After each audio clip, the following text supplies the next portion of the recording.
J'étais une veuve âgée de 72 ans, menant une existence solitaire. Dans mon existence, je n'eus pour unique compagnon que mon félin mâle, qui trépassa.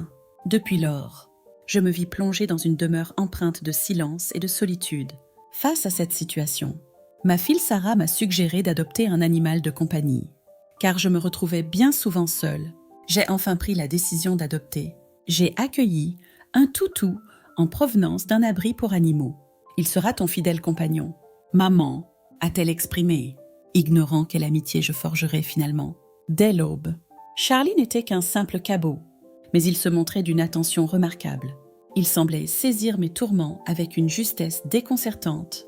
Il repoussait ma main avec une certaine appréhension et remuait la queue pour me réconforter. Je conversais abondamment avec lui. Je crois que c'était plutôt banal. Enfin, qui donc s'adresse à un chien quand nul autre être n'est présent. Cependant, nos relations ont peu à peu évolué vers une profondeur insoupçonnée pour moi. Je me rappelle encore distinctement de cette nuit, la nuit où j'ai ressenti que quelque chose avait évolué en moi. J'étais installée sur le divan, la pensée tournée vers Tom. C'était le jour commémoratif de son trépasse. J'étais lasse de verser des larmes. Charlie était installé à mes côtés. Mais cette nuit-là avait quelque chose d'unique. Il ne se tenait pas simplement là. Immobile. Il s'approcha et déposa sa tête sur mes genoux. Ses prunelles restaient rivées aux miennes, comme s'il percevait le fardeau de ma peine, comme s'il saisissait. « Tu es un brave toutou, Charlie », murmurai-je en caressant ses oreilles soyeuses.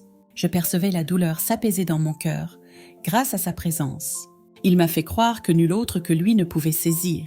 La manière dont il me fixait n'était point celle empreinte de dévotion que voue un chien à son maître. Cela avait une profondeur bien plus grande. Une émotion se faisait ressentir. Il arborait une lueur presque humaine dans son regard. Alors que cette relation s'étirait sur des mois, Charlie a cessé d'être juste un animal de compagnie à mes yeux. Chaque aube, à mon réveil, je le découvrais étendu au pied du lit, là où Tom se tenait jadis. Évidemment, cela me plaisait grandement. Et finalement, c'est devenu un moment que j'anticipais avec grande excitation. Même pour une nuit paisible, la chaleur d'un corps à mes côtés avait ses avantages. Pourtant, ce n'était pas uniquement sa chaleur qui me conférait cette sensation singulière. Il y avait ce détail troublant. Il se mettait à me suivre partout où je me rendais, toujours à proximité. Bien plus que cela, il a entamé à me dévisager d'une façon qui me semblait assez perturbante au commencement. Ses prunelles restaient fixées sur moi en permanence. Ses gestes demeuraient réguliers, tandis que son regard demeurait rivé sur moi. Empreinte d'attente, il n'était qu'une question de temps avant que je ne commence à ressentir qu'un lien inexplicable s'était tissé entre nous. Cela demeurait un mystère pour moi à cette époque, car je n'en saisis point la raison. Pourtant, une soirée s'est démarquée parmi toutes ces autres. La nuit était avancée, et le silence régnait dans la demeure, chacun plongé dans les bras de Morphée. Je venais de terminer ma tasse de thé et m'apprêtais à rejoindre mon lit lorsque Charlie est apparu dans la pièce, se déplaçant avec une fluidité déconcertante pour se diriger droit vers moi, comme à son habitude. Pourtant, cette fois-ci, il n'a point choisi de s'endormir au bas du lit. Il prit place près de moi sur le lit, ses grands yeux sombres rivés sur moi. Une étrange palpitation s'est fait sentir au creux de ma poitrine. « Charlie, que fabriques-tu » interrogeai-je doucement, laissant échapper un rire pour apaiser la tension qui m'envahissait soudainement. Pourtant, il demeurait immobile. Il demeurait assis, fixant son regard sur moi, d'une façon qui éveillait en moi des désirs et une profonde confusion. Je ressentais les battements de mon cœur, incapable de détourner mon regard de lui. Je le sais, c'est complètement fou. Mais à un instant précis, j'aurais mis ma main au feu pour affirmer avoir discerné dans son regard quelque chose d'extraordinaire. Une confusion s'est emparée de moi lorsque Charlie s'approchait de mes hanches. Il a déposé sa tête sur moi et a agité sa queue lentement, puis s'est dirigé vers quelque chose d'inconnu pour moi. Je me suis avancée pour effleurer sa peau, mes phalanges frémissant à peine. C'est à ce moment-là que j'ai ressenti la chaleur d'un lien que je n'avais plus éprouvé depuis des années. Rien n'avait été aussi étrange depuis Tom. Depuis cette nuit, Charlie s'est trouvé encore plus lié. Je demeurais immobile, incapable de me mouvoir, sans l'apercevoir s'installer et patienter. cherchant inlassablement le moyen d'être à mes côtés. La nuit où nos peaux se sont effleurées, il s'est approché davantage, toujours plus près. Son corps se trouvait si près du mien que cela paraissait plus intime que de coutume. Cela offrait un certain confort, certes, mais il y avait en même temps une pointe d'inconfort. Au commencement, je refusais de me l'avouer. Je me rappelle m'être éveillée une nuit, la clarté lunaire dessinant des silhouettes dans silhouette dans la chambre où je reposais sur ma couche. Charlie se tenait près de moi, étendu à mes côtés, son visage si près que je pouvais percevoir sa respiration. J'ai vacillé au moment où j'ai effleuré sa toison du bout des doigts. Une chaleur étouffante m'a submergée. Il s'est approché en retour. Et à cet instant précis, à moitié assoupi et vulnérable, j'ai ressenti, de manière indéniable, que notre lien se transformait en quelque chose d'indéfinissable. J'ai tenté d'écarter cette idée de mon esprit en me persuadant que ce n'était que la solitude qui me taquinait. En fin de compte, j'étais une dame âgée ayant égaré l'amour de sa vie. Est-ce que donc si répréhensible de rechercher du réconfort, même auprès d'un fidèle compagnon canin? Cependant, l'intensité des émotions s'est accrue. Charlie semblait également les percevoir. Il m'accompagnait en tout lieu, toujours à mes côtés, et son regard ne se détachait jamais de moi. C'était comme si nous étions deux âmes, aimantées l'une vers l'autre par une force insaisissable, par-delà les frontières d'une simple amitié. Cela avait une étrangeté indéniable, une réalité à laquelle je ne pouvais plus me soustraire. J'éprouvais un besoin viscéral de sa présence, bien plus intense que ce que j'aurais pu avouer. Vint alors la nuit qui bouleversa tout. Mon esprit était tourmenté, le sommeil me fuyait, mes pensées tournoyaient, et je ne parvenais point à me défaire de cette impression qu'une connexion s'ébauchait entre nous. Je descendis, espérant qu'un verre d'eau apaiserait mes nerfs. Pourtant, dès mon retour dans la pièce, je l'ai trouvé, Charlie, étendu de tout son long sur mon côté du lit.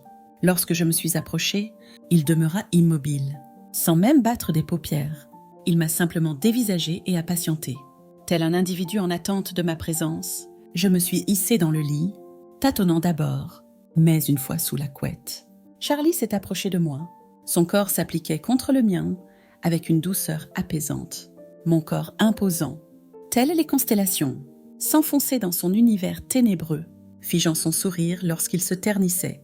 J'aurais dû faire marche arrière, car la nature commençait à perdre de sa fraîcheur. Mais au lieu de cela, je l'ai laissé demeurer en place. Nous établissions paisiblement, sa chaleur remplissant les espaces qui avaient demeuré si longtemps déserts. J'aurais dû ressentir la honte. Pourtant, elle ne m'envahissait point, étendue là, avec la certitude que Charlie était à mes côtés. Une émotion étrange m'envahissait. Une quiétude m'avait déserté depuis le trépas de Tom.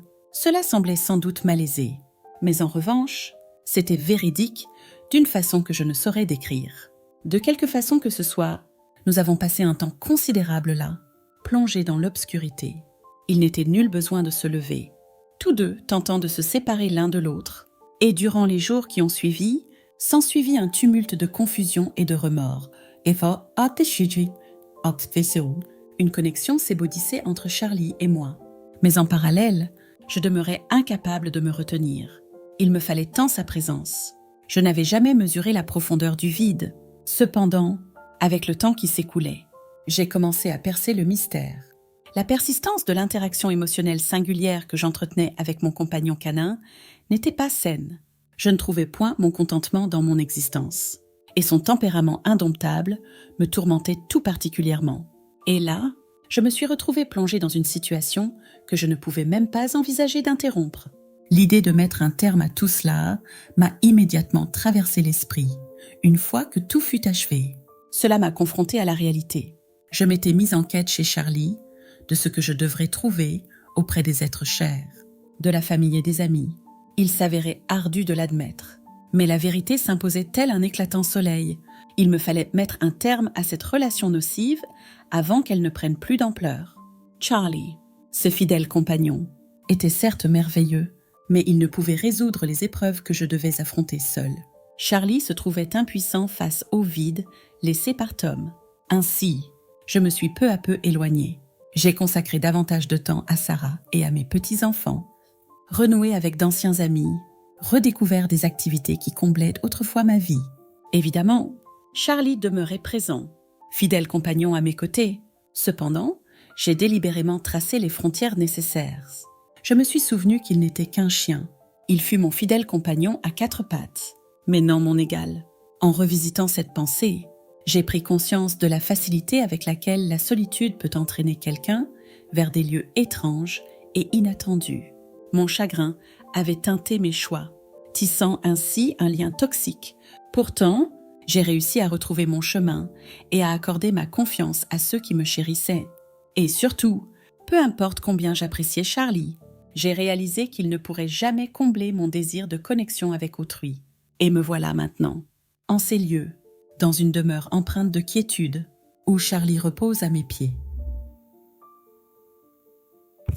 Fidèle à sa coutume, je souhaiterais pouvoir faire machine arrière et affirmer que tout est rentré dans l'ordre après avoir pris la décision de mettre fin à notre relation avec Charlie.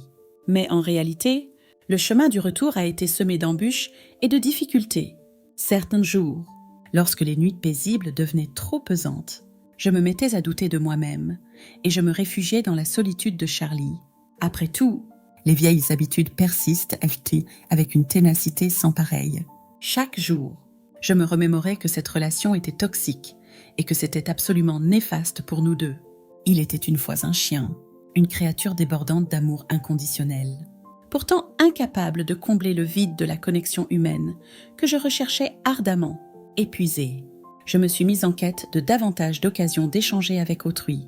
C'est ma fille, Issara, qui a été la première à remarquer cette évolution. Lors de ma visite pour le thé un après-midi, elle m'a lancé « Maman, tu sembles plus assidue ces temps-ci ». Une chaleur émanait de sa voix, une chaleur que je n'avais plus perçue depuis des lustres. J'ai pris conscience que ma distance envers autrui les avait également laissés avec un sentiment de vide. Je refuse simplement de passer autant de temps en solitaire, déclarai-je.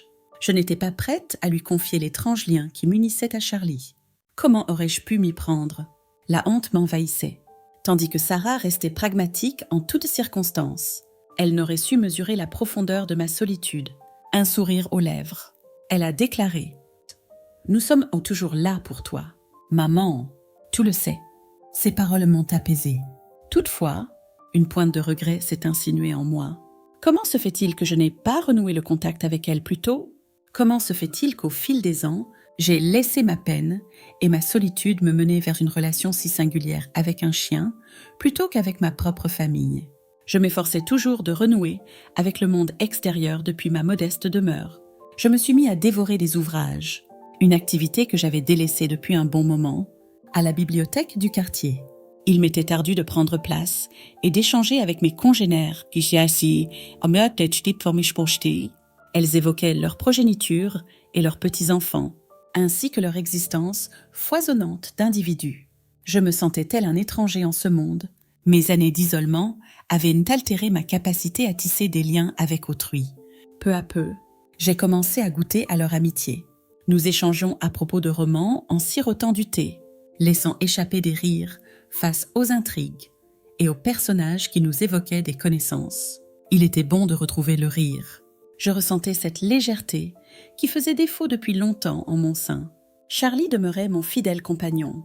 Cependant, j'ai pris conscience de l'importance de définir des limites.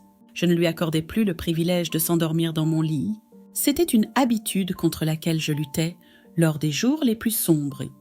Je lui prodiguais de tendres caresses sur la tête avant de m'abandonner au sommeil, tandis qu'il se blottissait dans son douillet, lié à mes pieds.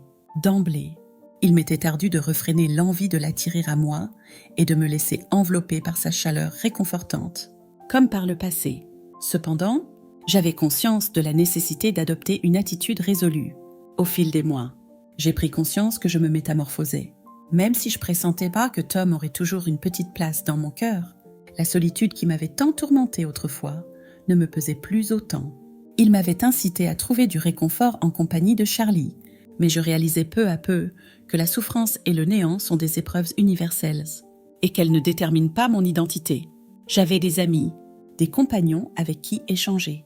J'avais Charlie, mais je savais que malgré son amour infini, ce n'était pas le genre d'amour que je recherchais. Un bel après-midi d'automne, environ 1 an après cette étrange tournure des événements avec Charlie, je peux affirmer sans détour que j'ai enfin trouvé mon équilibre. Je déambulais dans le parc. Charlie gambadait joyeusement à mes côtés. La fraîcheur de l'air s'installait. Les feuilles dansaient au gré du vent et le parfum alléchant du pin embaumait l'atmosphère. Lorsque mes yeux ont balayé l'horizon, d'autres individus se sont offerts à ma vue, promenant leurs fidèles compagnons à 4 pattes, échangeant des rires et des propos animés. Certains de mes amis m'ont véritablement étonné par la facilité avec laquelle ils savent apprécier la compagnie tant des êtres humains que des animaux. Pendant que Charlie faisait une pause pour humer les feuilles tombées, sa queue remuait avec contentement.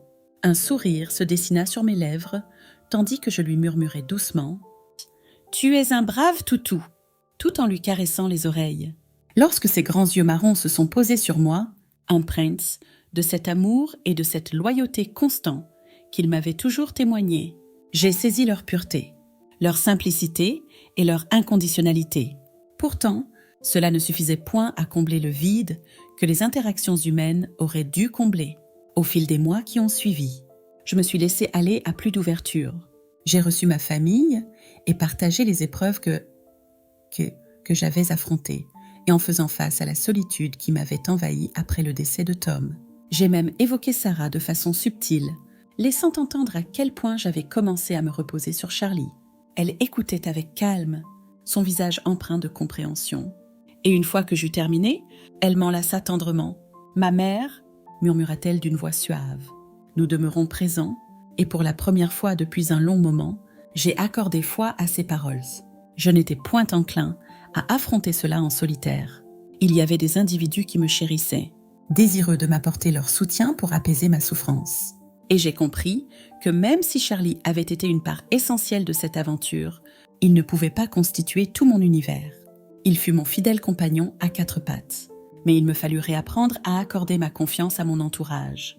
En jetant un œil en arrière, j'ai observé comment la solitude peut vous entraîner dans des circonstances singulières, comment elle peut vous conduire à tisser des liens que les autres ne saisissent pas.